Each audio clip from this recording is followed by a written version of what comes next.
Hello, brother and sister veterans. We're going to do a little bit of a warm welcome for a maiden edition of Let's Talk Veterans Affairs with Dennis Anderson. To give you a couple of cues on why should we talk about Veterans Affairs with Dennis Anderson, well, we'll start with I'm a veteran. I'm also a licensed clinical social worker.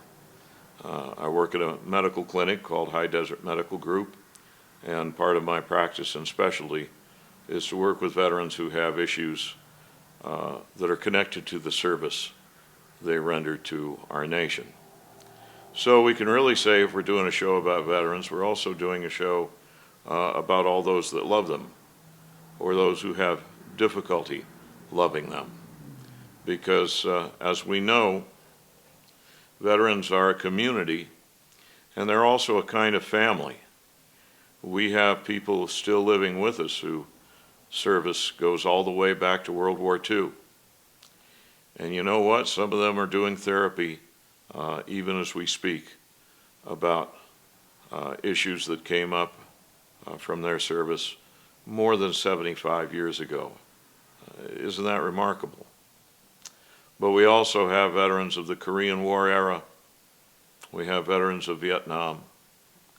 We have veterans from the wars in the desert after 9/11, and we have veterans from the long Cold War and many little conflicts in between that other people not remembering the name of them, the veteran certainly does, because that's where their lives were shaped.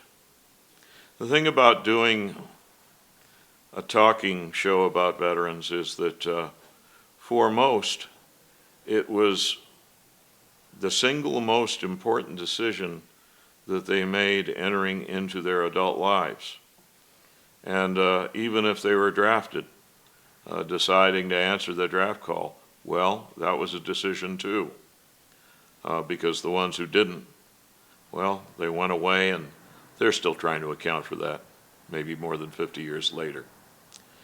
But we do know that the thing that we have in common is whether we were serving in the blue water, or whether we were in Vietnam, or somewhere out in Iraq or Afghanistan, that our service ties us together like family. And veterans have a lot of different things to talk about, in addition to their stories of where did they go and what did they do. They have things that they need to share about what happened to them. Maybe about what did they do to others, or what did they fail to do. My own journey to be a veteran counselor kind of began after 9/11. I'd already been out of the service for 25 years, and I had a son who was going into the service. Soon after 9/11 happened, my son decided that he was going to join the United States Marine Corps, and that's a tough decision. Because it means if there is fighting, if you're a Marine, the chances are great that you will go into harm's way. And he did.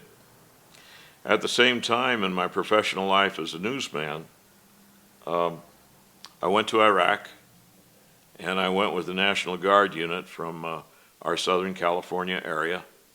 And I can say I was not a combatant, but I did see the combat. And my friends, those brothers and sisters in service, when they returned home, about half of them were doing all right, and there were many, many others who were doing not so well.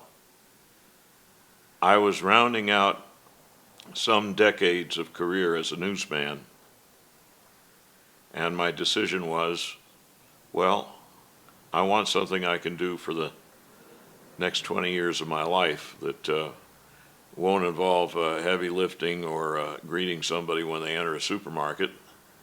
And I thought maybe I can help with this. So I went back to school and took the USC Masters in Social Work, working with veterans and military families. And that's what I've been doing for the last 10 years. So I hope we're going to talk about a lot of things on this show that may be of interest either interest or education or help to all the issues that you face as a veteran or as a member of a veteran's family. So we hope that the conversations that we have on Let's Talk Veterans Affairs with Dennis Anderson are going to be of some help. And if you do like what you see, please subscribe, because that helps support the work that we do.